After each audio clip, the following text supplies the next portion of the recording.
Está filmando, ¿no? Okay. Okay, now we are sitting inside the RV.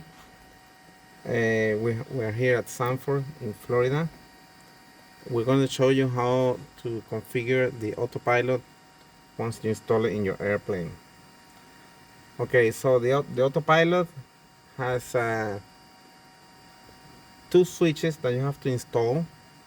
Okay, one is the autopilot disengage, which we have it here. Normally people will have it in the yoke here. That's a push button that you press to disengage the autopilot. Then we have a switch. In my case I have two switches, but normally it's only one switch to disconnect the 5 volts to the servo. And this will allow us to disconnect the servos in case there's a runaway, so you can still control your plane. Once you disconnect the servo, the trim tabs will tend to become neutral and you can fly your airplane normally.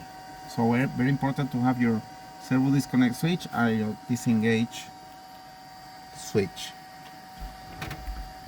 Okay, we installed the autopilot more or less in the center of our panel.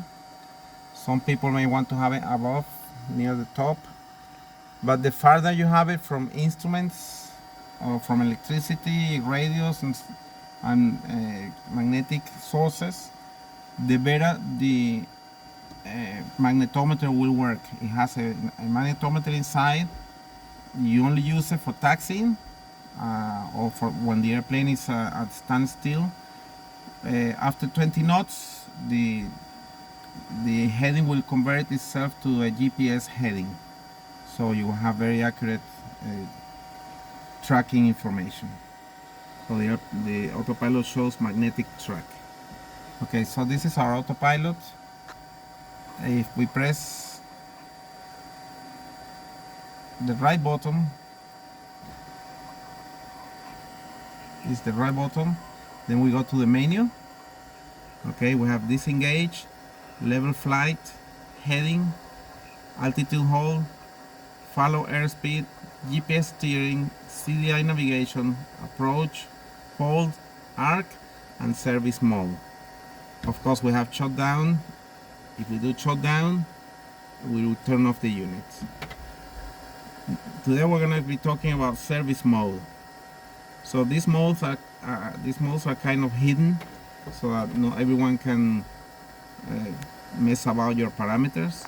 When you do service mode, you get the service mode password input here, and then you rotate the knob.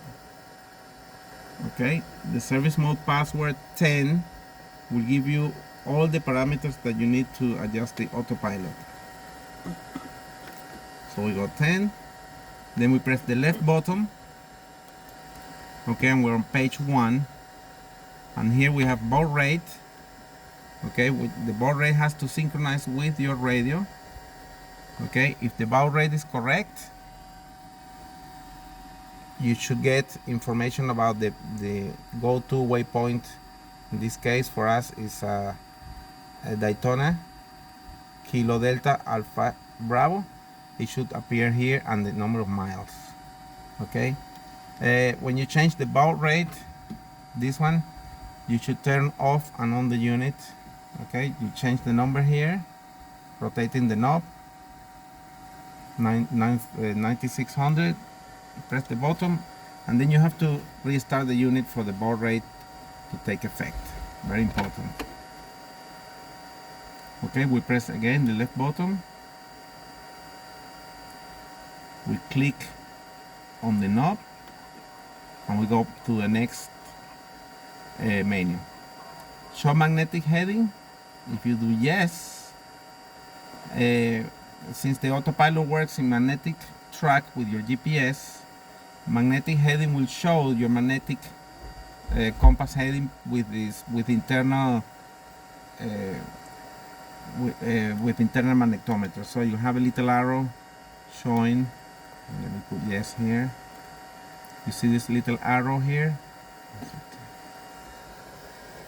Okay, this little arrow will normally be in another direction because the autopilot works in magnetic track and the arrow is magnetic heading. Okay, so that's that one. Here we have 3 sources, 1, 2, and 3. That's where you're going to program if your GPS navigation is going to be NMEA aviation data or none. If you don't have it connected to anything, that's your NMEA cable, you put none. If you have it to an NMEA GPS, you put NMEA, or if it's aviation data GPS, you put aviation data. Okay. Then you have NAV2, NAV1, sorry. This would be if you're using the optional ARINC connection or the optional SL30 connection. We have an ARINC radio here on top and an SL30 as COM2. So I configure mine as ARINC for NAV1 and NAV2 would be SL30. And then the heading source, we suggest you use the internal GPS of the unit, and this is the most precise. You can also use your magnetic, it's your internal magnetometer, but if this radio is not connected, if this instrument is not far from wires and electrical disruption, the magnetic heading will not be very precise. So always put this in internal GPS. You can always use your external, but it's not necessary. Leave it as internal GPS, and that's the best way. So that's page 1. Page 2 will show all your roll and heading variables like gains and limits and stuff.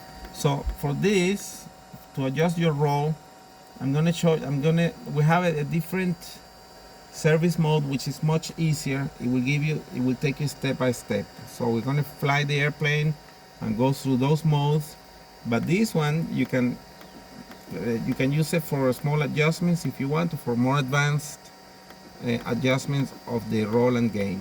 That's page 2. Page 3, same for pitch and altitude.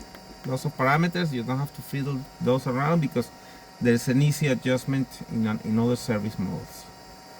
Airspeed gain for your airspeed follow. Page 5 is CDI gain. We actually have a CDI needle here. Okay, that the autopilot can follow that needle, so that parameter will help us adjust how good it follows the path. Okay, magnetic calibration. After you fly for 1 hour, say, and you do turns to the right, turns to the left, the internal magnetometer of the unit will do a self adjustment, but it won't save. So after you fly for an hour and you want to save that magnetometer adjustment, you just go rotate the knob and do save to ROM. You click here and you will actually save the magnetic position of the magnetometer. Don't forget, the magnetometer is only used when the airplane is sitting on the ground. After 20 knots, you're going to be using your GPS track. So, but it's nice to have the magnetometer so that you can orient yourself when you're waiting to take off or whatever. Then there's the cage.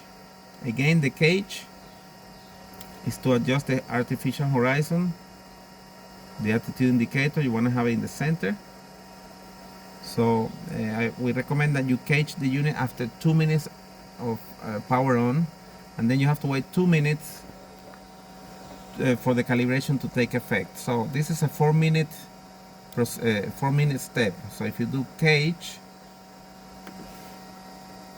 the air hose is being caged.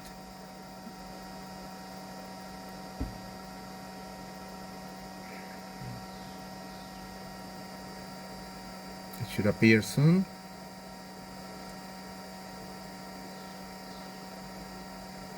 Okay, it's right on the center.